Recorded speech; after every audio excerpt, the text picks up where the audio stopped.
connu d'ailleurs, les enjeux qu'il y a autour du secteur stratégique du Cameroun. Ces enjeux sont très grands. La bataille du port autonome n'était qu'une bataille symbolique. Symbolique pas au sens d'une petite bataille, mais comme étant une bataille qui récapitulait les grands enjeux du Cameroun. Les multinationales aujourd'hui, au XXIe siècle, prospèrent en captant les secteurs stratégiques des États, entre autres. Du coup, les États sont des coquilles vides. Ils ne peuvent que gérer que du budget. Et du coup, ils sont dépendants structurellement de l'étranger, c'est-à-dire des humeurs du FMI et de tout ce que vous pouvez imaginer. À ce moment-là, ça ne sert à rien de critiquer les présidents, vous bavardez, vous les insultez. Il y a des réalités structurelles qui font que tant que nos secteurs stratégiques, tant que notre économie n'est pas dans nos mains, quand on parle de l'économie, c'est quoi? C'est le contrôle que vous avez d'abord sur vos richesses, c'est-à-dire les facteurs de production. Qu'ils soient naturels, qu'ils soient humains. C'est-à-dire vous devez maîtriser ces facteurs. On a manière la cité. Or, les pays africains, vous allez voir, la caractéristique des pays africains, si on quitte la sophistique économique, qui permet à des docteurs en doctorat de raconter n'importe quoi, c'est qu'aucun pays africain n'a la maîtrise de son potentiel économique. C'est la conséquence directe de la colonisation. C'est ce qu'on appelle néocolonialisme. Aujourd'hui, ce néocolonialisme s'est globalisé. Pourquoi? C'est-à-dire que ce sont les multinationales globales qui maintenant, et à Davos, ils ont un nom là, ils les appellent les acteurs du capitalisme. Ils appellent ça le capitalisme des acteurs. C'est-à-dire, Lénine avait appelé ça les monopoles. C'est-à-dire, les grands groupes internationaux, maintenant les grands groupes globaux, ils sont puissants, ils ont l'argent. Ils maîtrisent l'état profond de leur pays. Ils placent les présidents à la tête de leur pays. Et ces présidents ont pour mission, entre autres, de leur créer des marchés dans les pays, n'est-ce pas, qu'ils veulent conquérir, en menaçant les présidents, en jouant sur les contradictions internes des pays, en les aggravant, en les activant. Comment on fait? On achète les partis politiques et les hommes politiques. Madame, dans tous les pays africains, dans tous les pays africains à l'heure actuelle, ce qu'on appelle l'opposition, je le dis, elles sont achetées par ces multinationales. Voilà pourquoi vous allez voir tous les opposants africains sont tous des Parisiens. Pour ne prendre que ces cas-là. Et quand ils sont Parisiens, évidemment, ils sont Londoniens et Américains. Observez bien, je dis bien, tout ce que vous appelez opposition africaine. Analysez les alternances politiques qu'il y a en Afrique depuis bientôt 30 ans. Vous me regardez. Vous voyez que les gens qui brèvent sur la démocratie, ils ont peur de faire le bilan. Regardez toutes les alternances qu'il y a, vous allez comprendre ce que je suis en train de vous dire. Ce sont les grands groupes qui placent les présidents. Les Maliens aujourd'hui pleurent pourquoi? Quand on était ici, avant l'arrivée d'Ibeka au pouvoir, maintenant, vous étiez déjà en Afrique immédiate. Mais quel débat n'a pas fait ici pour avertir certains Maliens de ce qui se préparait? Et M. Ibeka aujourd'hui, pendant que le Mali s'appauvrit, il est devenu très riche. Pourquoi? Parce qu'ils sont placés là, justement, comme c'est un placement, ils ne peuvent pas s'amuser avec les multinationales. Ils ne peuvent pas remettre en cause la même mise des multinationales sur nos économies. Or, vous allez voir que ce n'est pas seulement les partis politiques. Les États qui sont au pouvoir, les barons, ces multinationales créent des États dans les États. C'est-à-dire qu'ils cooptent des ministres et ils forment un groupe politique puissant au sein des États qui leur remonte des informations stratégiques, qui leur permettent d'avoir le contrôle sur les décisions stratégiques. Au Cameroun, on a eu un ancien conseiller spécial à la présidence qui aujourd'hui brille dans l'opposition. Son travail a été de vendre des informations stratégiques aux multinationales. Est-ce que vous comprenez ça? Aujourd'hui, il dit qu'il est opposant au Cameroun. Je ne ferai pas l'honneur de citer son nom. Donc, vous voyez ce que ça veut dire? C'est ça. Ils ont la société civile, les grands groupes multinationaux, à travers les fondations comme des gens comme George Soros et autres groupes, financent la plupart de la société civile en Afrique. Allez voir, il n'y a aucune société civile en Afrique qui est libre. Alors, pardon, je dis aucune ONG. Seules les ONG qui sont libres, on ne les connaît même pas. Il faut un travail, la personne ne les regarde. Mais ceux qui braillent là, allez seulement fouiller leurs sources de financement, vous allez voir. On leur donne de l'argent. Ils ont les enfants qui fréquentent à l'étranger et qui sont pris en charge par des systèmes informels de rémunération et de parrainage. Et du coup, vous attendez à quoi? Ils parlent de tout, ils ne parlent jamais de l'essentiel. Vous allez voir que ces ONG ont réduit les droits de l'homme à ce qu'ils appellent les libertés, les droits politiques. Ils ne parlent jamais des droits économiques, des droits culturels. Or, même l'ONU, dans sa charte, a consacré l'indivisibilité des droits de l'homme. C'est-à-dire qu'il n'y a pas de droit politique. S'il n'y a pas de droit politique économique qui accompagne, sinon c'est vide. Vous ne verrez jamais parler de ça. Pourquoi? Il ne faut pas déranger les multinationales. Dès que vous les voyez sortir, vous allez gratter un peu, vous allez voir derrière, il y a les multinationales qui sont derrière, pour venir faire pression sur le président. Et après, quand on a signé, on fait taire ces ONG-là. À un moment donné, vous voyez, il ne parle plus. Bolloré est très fort pour ça. Il n'est pas le seul, il n'invente rien. Hein. Il n'invente rien. Donc voilà comment on tient. Donc l'enjeu de cette affaire, mais c'est grave. Voilà, Manuela, c'est que comment un pays va accumuler du capital? C'est ce qu'on appelle l'accumulation primitive du capital. C'est-à-dire, parce qu'un pays doit accumuler le capital. Vous devez vous enrichir. Bien sûr. Or, comment est-ce que vous vous enrichissez? Vous vous enrichissez, Madame Manuela, c'est qu'en valorisant les secteurs stratégiques. C'est-à-dire, autrement dit, vous vous exploitez vous-même, vous accumulez de l'argent, vous pouvez investir. Mais quand vous n'avez pas cette capacité, parce que les secteurs stratégiques sont dans les mains de l'étranger, n'est-ce pas? À cause de ce qu'on appelle le pacte colonial, qui est vieux comme le monde, il vous reste à aller vous endetter au FMI. Or, la dette du FMI a pour ceci que, Mme Manuela Siké, c'est une dette, c'est un cercle infernal de la dette. Vous ne vous en sortez pas. C'est-à-dire que pour rembourser la dette, vous vous endettez. Et vous vous trouvez étranglé. Et c'est fait exprès. Vous êtes étranglé. À un moment donné, vous faites faillite. Et maintenant, pour que, n'est-ce pas, on vous maintienne en perfusion, on vous dit, cédez-nous les bijoux de famille. Il y a eu ça, le plan d'ajustement structurel. Et ça continue jusqu'à aujourd'hui. Regardez, là, quand ils ont voulu dévaluer le franc CFA, il y a quelques années ici, en Afrique centrale, nous nous sommes levés ici, là. Nous avons crié, les présidents nous ont entendus. Mais quand Mme Lagarde est venue ici à Yaoundé, qu'est-ce qu'elle a dit? En contrepartie, on nous a imposé un autre programme d'ajustement structurel. Ah oui, actuellement là, les pays d'Afrique centrale sont sur ce programme-là. Ils sont sur ce programme-là. Et ça veut dire quoi? C'est une affaire où mais le moins de 5 francs que vous voulez dépenser, on regarde. On dit ça part où? Ça part où? Vous voulez même construire les infrastructures importantes, n'est-ce pas? De base, on vous dit que non. Il y a un risque d'endettement. Pourquoi? Parce que vous prenez l'argent aux Chinois. Ça ne vient pas du FMI. Il y a un risque, on va vous déranger. On regarde derrière, ils appellent ça bonne gouvernance, n'importe quoi.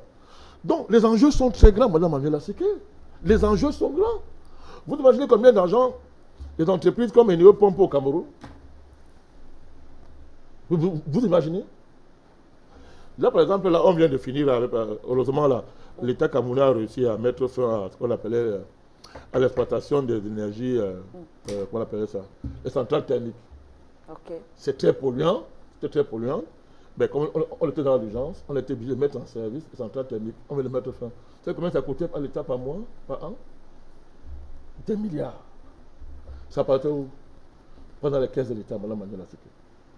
L'État va restaurer là maintenant, parce qu'avec la mise en service, n'est-ce pas, des capacités dégagées par certains barrages qui sont déjà opérationnels, oui. L'État peut se passer les centrales thermiques, l'argent là va entrer dans les caisses de l'État. Dans les caisses de l'État. Ce sont des milliards. Des milliards. Allez voir combien, rien que l'exploitation des centrales thermiques a rapporté aux entreprises, n'est-ce pas, aux concessionnaires là, qui gèrent le secteur énergétique en 5 ans, en 10 ans. Allez voir. Imaginez-vous ce qu'on pouvait faire avec ça, Mme Manuela Siké. C'est vrai pour l'eau. C'est vrai pour le transport. C'est vrai partout. Je ne parle même pas des matières premières, qui ne sont même pas encore valorisées. Et vous savez, il y a un discours qui nous dit ici que non, vous savez, bon, ok, quand vous ne transformez pas les matières premières en produits finis, c'est normal qu'on achète ça très, très moins cher. Mais ce n'est pas possible. C'est de la folie. C'est n'importe quoi, madame Magnola Seke. Mais nos matières premières exploitées au poste, ça ne veut rien dire. L'histoire de produits finis là, c'est l'impérialisme, madame Magnola Seke. Mais vous avez besoin de mes matières premières. Oui. C'est vous qui avez besoin de ça. Payez ça au juste prix. Vous n'avez pas me dire que, monsieur, c'est des matières premières brutes. Et toute la théorie économique à l'Afrique est basée là-dessus. Que non, vraiment, il faut transformer les matières premières. Et maintenant, aujourd'hui, au Cameroun, c'est même la mode. Au ministère là-bas, les économistes, aux officiels de l'autre pays, on dit que non, la transformation structurelle, il faut vraiment industrialiser. Je suis d'accord. C'est quel genre d'industrialisation que vous allez faire? Vous voulez faire quel genre d'industrialisation? C'est quel genre? C'est quel genre? Parce que vous croyez que vous avez fait ce que la Chine a fait en transformant le pays en un atelier? Mais ce n'est pas ça qui a sauvé la Chine. C'est l'envergure politique des hommes politiques chinois. C'est la vision stratégique des hommes politiques chinois qui a converti le fait que la Chine était un atelier du monde en percée pour la Chine. Vous pensez pas dire qu'on va transformer les matières premières. Or, ce genre de transformation, Madame Magnola Seke, ne va pas générer la plus-value comme on croit. Vous comprenez, hein? Ça va plutôt, puisque la condition pour une telle transformation, c'est de sous-payer non seulement la main-d'œuvre, n'est-ce pas? Oui. C'est de ne pas transférer de la technologie. C'est-à-dire, c'est de piller et envoyer à l'étranger. Vous comprenez? D'apporter les bénéfices. Donc, c'est-à-dire, vous voyez, parce que, pour la simple raison que Mme Magnola, c'est que les multinationales ne vont pas vous laisser créer des champions pour venir les concurrencer. Puisque les marchés là sont des marchés captifs. Or, vous n'avez pas encore la puissance, vous ne voulez pas vous donner la puissance même pour les affronter. Et pour le faire, il faut concilier la transformation structurelle de l'économie, n'est-ce pas, avec la reprise en main de nos secteurs stratégiques. Ça au moins, ça a du sens. Et là, on pourra faire beaucoup de corrélations, n'est-ce pas, en matière de créativité, d'innovation technologique, en matière de remise à jour de nos systèmes scolaires et universitaires, en matière de performance technique, y compris dans ces différentes filières, prises une pour une. Vous comprenez? Par exemple, vous voyez où est le port. Tout à l'heure, je reviendrai sur le port, qui a engagé une très bonne démarche, qu'il faut encourager. Bien sûr, on viendra là-dessus sur les détails. Oui, donc les enjeux sont très grands. L'affaire du port, ce n'est pas seulement le port. Nous, on ne s'est pas engagé dans ce combat pour faire plaisir au port. On s'est engagé parce que c'était une base pour lancer cette dynamique-là. Et moi, je ne remercierai jamais assez le président du Cameroun, qui a été à l'écoute, qui continue à être à l'écoute, malgré les entraves que lui mettent sur son chemin. Les barons. C'est une conséquence aussi avec la décision, puisque vous avez justement en ce qui concerne le port autonome de Kribi. Mais bien sûr, ça continue. Et il y a Cambrai là, qui arrive aussi à terme, c'est toujours Bolloré, qui arrive à terme là. Allez voir l'état de Cambrai. Allez voir l'état de Cambrai. On avait un des meilleurs ateliers techniques en matière de chemin de fer en Afrique, Cambrai, au Cameroun. Allez voir dans quel état ça se trouve aujourd'hui. On a perdu ça. Parce que tout pour lui, c'est faire de l'argent, du cash flow, du cash flow, du cash flow, du cash flow. Avec les complicités des barons à Yaoundé, des réseaux de milices à Yaoundé et tous ces consorts, de certains civils de l'administration centrale, le gars, c'est faire de l'argent. Et puis le pays, allez voir la pièce, ça se trouve. Il ne sert à rien de repeindre les wagons d'Afrique. On prend les wagons d'Afrique du Sud qui sont vieux, on les repeint, on vient dire que non, on a mané les wagons. Non, non, non. Quel est l'État? Faites la situation, madame Magnola Seke. Allez comparer l'ancien régime FECAM. Vous comprenez? L'ancien régime FECAM. Le patrimoine qui était à l'État avant la privatisation. On a dit oui, c'était en faillite, on ne payait pas de l'argent. Mais on n'arrivait plus à payer les employés. Madame Magnola Seke, quelle société qui est en faillite, n'est-ce pas? Et dès qu'on la privatise, 2 mois après, comment on va faire les bénéfices? Vous m'expliquez la magie là, hein? On vous dit que non, c'est en faillite, ça ne vaut plus rien, machin, vendez, donnez-nous ça. On donne ça aux francs symboliques. 2 mois après, on vous dit bénéfice. Alors qu'on n'a rien investi. On a juste changé, n'est-ce pas, le mécanisme de gestion. Donc ça veut dire quoi? Ça veut dire que nos États peuvent reprendre les secteurs stratégiques, n'est-ce pas? N'est-ce pas? C'est-à-dire s'approprier les mécanismes de gestion qui visent la rentabilité, vous voyez, tout en conservant ces entreprises-là dans le giron de l'État et avoir de l'argent. Et le peuple montre ça. Voilà, le peuple montre ça. Il y a d'autres entreprises du secteur public au Cameroun qui font de la performance. Donc vous voyez que c'est une affaire de volonté politique à ce niveau-là. C'est-à-dire que s'il y avait une cohérence, une synergie, une cohérence entre les orientations présidentielles au Cameroun et la dynamique, n'est-ce pas, la dynamique gouvernementale, n'est-ce pas, dans son ensemble, on n'aurait plus de performance. Mais ça, c'est une conséquence de l'histoire du Cameroun. C'est l'histoire de la décolonisation ratée, n'est-ce pas? C'est ce que la France a imposé au Cameroun comme système. Ce n'est pas facile. Il faut beaucoup de sagesse, beaucoup de tact, n'est-ce pas, pour manœuvrer et faire déjà ce qu'on est en train de faire. C'est pour ça qu'il faut encourager cette dynamique. Donc les enjeux sont clairs, Mme Manuela Siké.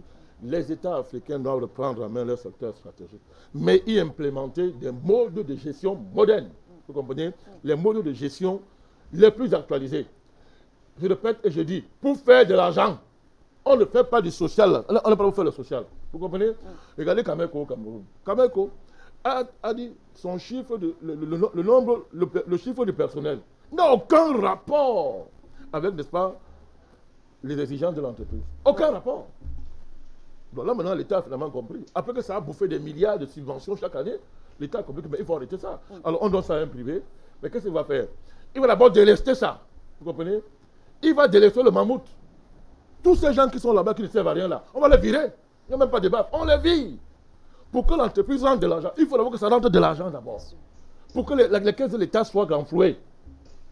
Et que maintenant, on réoriente ces ressources-là de manière bien ciblée, n'est-ce pas, pour régler les problèmes de population.